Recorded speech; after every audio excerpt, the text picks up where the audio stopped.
Hello everyone, welcome to Sanmarga classes. ಮುಂದಿನ ಪ್ರಶ್ನೆ ಜಲಗೋಳ ಎನ್ನುವಂತಹ ಚಾಪ್ಟರ್ ಇಂದ ಜಲಸಂಧಿಗೆ ಒಂದು ಉದಾಹರಣೆಯನ್ನು ಕೊಡಿ ಅಂತ ಕೇಳ್ತಾ ಇದ್ದಾರೆ. ಜಲಸಂಧಿ ಅಂತಂದ್ರೆ ಮಕ್ಕಳೇ ಸ್ಟ್ರೇಟ್. ಓಕೆ, ಜಲಸಂಧಿಗೆ ಉದಾಹರಣೆಯನ್ನ ಕೊಡಿ ಅಂತ ಕೇಳ್ತಾ ಇದ್ದಾರೆ.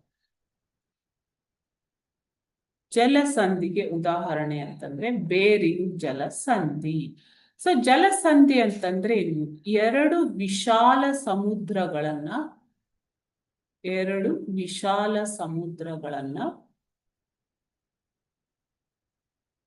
ಸಂಪರ್ಕಿಸುವ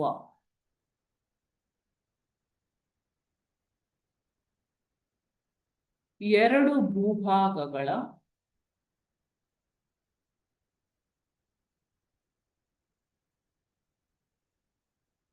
ಮಧ್ಯೆ ಕಿರಿದಾದ ಎರಡು ಭೂಭಾಗ ನೋಡ್ತಾ ಇದ್ದೀರಲ್ವ, ಇಲ್ಲಿ ಎರಡು ಸಮುದ್ರಗಳನ್ನ ಸಂಪರ್ಕಿಸುವ ಎರಡು ಭೂಭಾಗಗಳ ಮಧ್ಯೆ ಕಿರಿದಾದ ಒಂದು ಜಲಸಂಧಿ, ಕಿರಿದಾದ ಜಲಭಾಗವನ್ನ ನಾವು ಜಲಸಂಧಿ ಅಂತ ಕರಿತೀವಿ. ಕಿರಿದಾದ ಜಲಭಾಗ, ಇದನ್ನ ಜಲಸಂಧಿ ಅಂತ ಕರಿತೀವಿ. ಓಕೆನಾ? ಕಿರಿದಾದ ಜಲಭಾಗ, ಭೂಭಾಗ ಅಲ್ಲ, ಜಲಭಾಗವನ್ನ ನಾವು, ನೀರಿನ ಭಾಗವನ್ನ ಜಲಸಂಧಿ ಅಂತ ಕರಿತೀವಿ. ಓಕೆನಾ?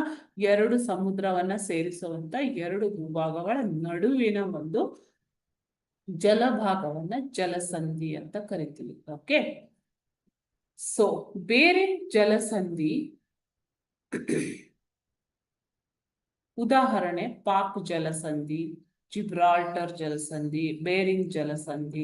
ಓಕೆ, ಸೊ ಅಲಾಸ್ಕಾ ಮತ್ತು ರಷ್ಯಾ USA ನಡುವೆ ಇರುವಂತಹ ಬೇರಿಂಗ್ ಜಲಸಂಧಿ ಉದಾಹರಣೆ. ಓಕೆ, ಅದೇ ರೀತಿ ಪಾಕ್ ಜಲಸಂಧಿ ಇದೆ ಭಾರತ ಮತ್ತು ಶ್ರೀಲಂಕಾ ನಡುವೆ, ನಿಮ್ಗೆ ಗೊತ್ತಿದೆ ಅಲ್ವಾ ಮಕ್ಕಳೇ. ಜಿಬ್ರಾಲ್ಟರ್ ಜಲಸಂಧಿ, ಇವು ಉದಾಹರಣೆ. Okay, thank you.